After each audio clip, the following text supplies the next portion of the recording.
So where we left off in part 1, we were looking at these two triangles, and we talked about that going from the small to the large was times 4, and that's the scale factor, and going from the large to the small, which is what they asked, from CAT to DOG was 1/4, the inverse. We're multiplying all three of these numbers by 1/4 to get the smaller ones.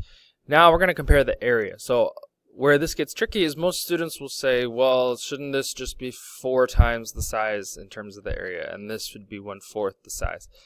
And that's not actually going to be true. So let's go ahead and say that up front. Okay, how many times bigger is the area of triangle CAT than DOG? How many times bigger is this one than this one? The side lengths are 4 times bigger, but the area is not 4 times bigger. It's not. Now there is a correlation that we can figure out. So let's go ahead and solve for the areas real quick. So we know area of a triangle is 1/2 base times height. So here the base and the height hit at 90, it's 12 and 8. So area equals 1/2 times 12 times 8. And I'll just run those numbers for you. It's 48. So the area of this one's 48. So if we divided this by 4, we would assume then that this one is 12. Right? That would make sense. If all these are 4 times the size, then the area should be 4 times the size. So if it's 48, then this is 12, because 12 times 4 is 48. We're going to see that's not true, though. So if we do that over here, area is 1/2 times the base, 2 times the height, 3. And if I do 3 times 2, that's 6. And I take half, and that's 3. So the area of this one is 3. So clearly the area is not 4 times the size. It's much bigger. If I took 48 and divided by 3 to figure out how many times bigger it is, it's 16. 16 times larger. Now there is a correlation there. If you look at the scale factor, it's 4. And if you look at 4 and 16, what's the correlation? 4 squared equals 16. Okay? And that's always going to be true. So if all of the side lengths are increased by a scale factor of 4 or multiplied by 4, then the area is going to increase by the scale factor squared. So 16 times. So if I had multiplied all of these by 3, let's say I enlarged it by 3, every side length would be 3 times bigger, but the area would be 3 to the second power bigger. It'd be 9 times bigger. Or what if I multiplied all of these by 10, and all the new side lengths were 10 times the size? The area would be 100 times the size. Okay, so it increases by the scale factor squared. All right, let's try a couple practice problems. Number 5. What's the scale factor? Now it's important to say, is it from here to here or from here to here? Because it's going to be different. It's going to be the opposite, basically. So what's the scale factor from UVW, so from this one to this one? We're going this direction. So notice, it's getting bigger. So what are we multiplying the small one by to get this? First of all, we've got these little loops in all the angles. That's just so you know which one matches which. So notice this one has 1 loop, and this one has 1 loop. That means that these are the same angles in the smaller one and the big one. U matches X because it has 2 little loops, and V has 3 loops, so it matches Y with 3 loops.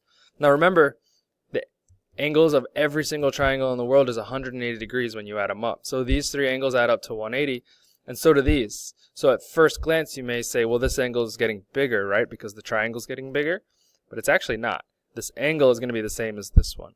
If it got bigger, these numbers wouldn't add up to 180 anymore. They'd add up to something more than 180. If these 3 add up to 180 and they all got bigger, then they'd have to add up to more than 180. And they don't. Because they're an enlargement, you're just getting a bigger circle. Remember, the angle is a piece of a circle. So you're getting a bigger circle, but it's still taking up the same percentage of that circle. So the degrees of those angles are still the same when you enlarge it. So now, what's the scale factor from this to this? So find the matching sides. We've only got one set that have values. 3 is becoming 12. So from here to here, what am I multiplying by? It's getting bigger, so it's going to be a number more than 1. 3 to 12, I'm multiplying by 4. So what's the scale factor from XYZ to UVW? So going from this one to this one. So it's going from 12 to 3. It's getting smaller, so this needs to be a scale factor that's less than 1, going this direction. And if you just take this scale factor and flip it, just like we did up here, It's 1/4. Now, let's find the other lengths. What's the length of xz? So xz is out here. Let's just call this x. This is what we're looking for. So if we're trying to find the length of xz right here, we're going to set up some ratios. Now, these are easy enough numbers. I could say, okay, well, 3 times 4 is 12, so this side matches x. 5 times something gets me this. So 3 times 4 is 12, 5 times 4 is 20. So the answer is 20. If I set up those proportions, so 3 over 12 equals 5 over x, and I cross multiplied. 12 times 5 is 60. 3 times x is 3x. Divide by 3, and I get the 20. But the numbers are easy enough, I don't have to do it that way. And then what's the length of yz? Here's y and z, so let's call this y. We're going to solve for y. Let's just use the scale factor. 5 became 20, and 3 became 12 because I was multiplying by 4, so 4 times 4 gives me a side length of 16. And if I set up this and cross multiplied, I'd get the same answer. Alright, some goofy looking polygons here. They are four-sided, 1, 2, 3, 4. So these are quadrilaterals, but they're not a rhombus or a parallelogram. They're not a trapezoid. They're just a random quadrilateral, 4 sides. So they're similar. That's the key. They're similar, meaning this one to this one is an enlargement, and this one to this one is a reduction. It's the same shape. So what's the length of side BC? So this is from here to here. BC, connecting those two letters. So let's call this x. We're going to solve for it. When we match these sides up, we're going from 4 to 7. 2 doesn't have a match. This little CD side matches 2, and this side of x matches 6. So the only comparison of actual numbers that we have is the 4 to the 7. So it's going from 4 to 7. So we're going to have to set up a proportion and cross multiply here, because going from 4 to 7 is not a nice number like 2 or 3 that I'm multiplying by. So let's set this up. 4 compares to 7. Notice I went this direction. So when I set up the other side of this proportion, I set up this ratio, since I went from 4 to 7, I have to go from this to this. So I have to go from x to 6. Now sometimes students will ask, well, why did you choose this? How come you didn't do the 2? Well, this is what we're trying to solve for. So we have to use this side in the relationship that we're setting up here. So 4 and 7 were used because they're the only sides that actually have values that are there. So 4 matches 7. So x, we need this side, matches 6. It's going to match that side. So now we're going to cross multiply here. 6 times 4 is 24. 7 times 1x is 7x. So to solve, we have to divide by 7. And you can see 24 divided by 7 is not going to be a perfect number. So 24 divided by 7, we'll round it, 3.4.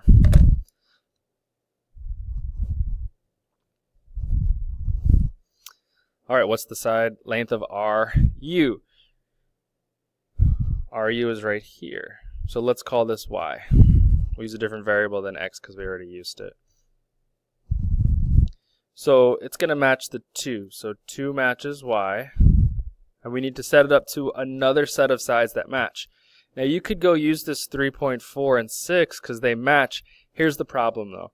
3.4 was rounded. So this is technically not the exact length of this side. So if I use that relationship or if I use this relationship, they're going to give me slightly different answers because this was rounded. So don't use a side length that was already rounded. Use the 4 and the 7 again.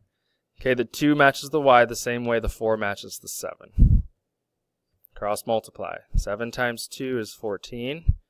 4 times y is 4y. Divide. 14 divided by 4. Nice answer of 3.5. So y equals 3.5. So what's the length of CD? CD is this little itty bitty one here. I'm going to call it Z. It's a little side length in here, and it's going to match the 2. So 4 matches 7. If you wanted to start with the 2 or the Z matches 2, you could. So the way you set these up in terms of, do I put the 4 over 7 on the left or do I put the 4 over 7 over the right? Notice I did it both ways. It doesn't matter. They're equal to each other, so you can flip-flop these and you're still going to get the same answer. So it doesn't matter which ratio you put first. So 4 matches 7 the same way that this Z matches this 2. And I probably could have picked a better letter than Z because it looks like a 2. But when I multiply here, 4 times 2 is 8. And then 7 times Z is 7Z. I'm going to be dividing by 7. And 8 divided by 7 gives me my answer. I'm going to round that to just 1.1.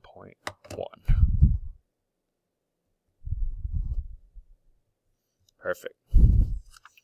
All right, so sometimes you're going to have to set up these cross multiplication problems in order to solve for the side. Sometimes the numbers are nice and you don't even have to go that far. All right, last two. 13 and 14 here. They're going to give you two shapes that are similar. They're going to tell you the scale factor, but instead of the scale factor being a single number, it's actually a ratio. Okay, but we can still use this. We're still going to set up our cross multiplication. This will be nice and easy. So they're telling you the scale factor, this is important, from A to B. So going from A to B is 6 to 7. So the way you can think about this is, if one of these sides was 6 on letter A, because this represents A, goes from A to B, so this is A and B. If one of these sides was 6, the matching side over here would be 7. Okay, it doesn't mean one of these sides is 6, but that would be the ratio between these two. So how I like to do this is I'll actually take this number, and I'm not going to throw it on a side length because I don't know if one of those sides is 6, but I know comparing A to B is like comparing 6 to 7. The ratio tells me 6 to 7 is the relationship here. And what that does is it kind of gives me some numbers to set up my cross multiplication with.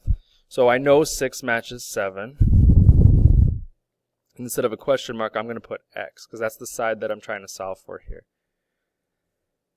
Now here's the biggest mistake people will make. They'll go 6 over 7, great, and then they go 35 over X. Now those sides are going to match. Okay, those sides are going to match because this is a parallelogram. I'm not saying they don't match. These are both going to be 35. These are both going to be X. So those are the matching sides. The problem is I went from this to this when I set this up, 6 to 7. So when I set up this side, I have to go from this to this. So it's got to be X over 35. It can't be 35 over X. You got to go the same direction. Cross multiplying here. 6 times 35 is 210.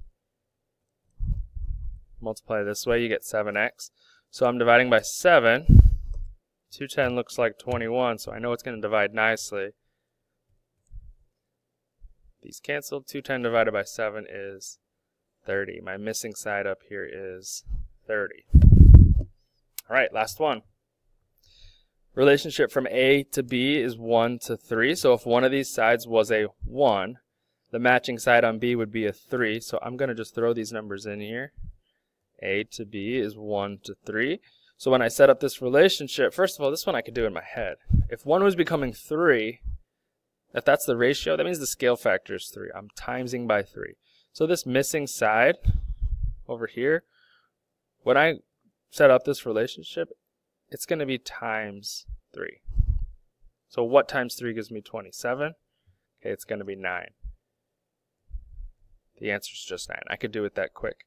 Otherwise, I'm going to set up this relationship, 1 to 3 equals, call it X, call it whatever you want, X to 27. Now, it kind of looks like it doesn't match, right? We're going to have to assume that if they want us to solve for this side, they do match because we don't have enough information if it doesn't match. So I know it's not a great picture, but let's assume that if I spun this the right way, it would actually match that. So if 1 matches 3, then X has to match 27. You can just look at this relationship. 1 becomes a 3, multiplied by 3. So something times 3 is 27. It's 9. But let's walk through the algebra. You cross multiply. 3 times X is 3X. 1 times 27 is 27. Divide both sides by 3. And that will get us our answer of 9. Okay, so similar figures, an enlargement or a reduction have a scale factor. What you're multiplying by to make it bigger or to make it smaller. Those scale factors will be the inverse of each other, and they can help us find some missing sides on these shapes.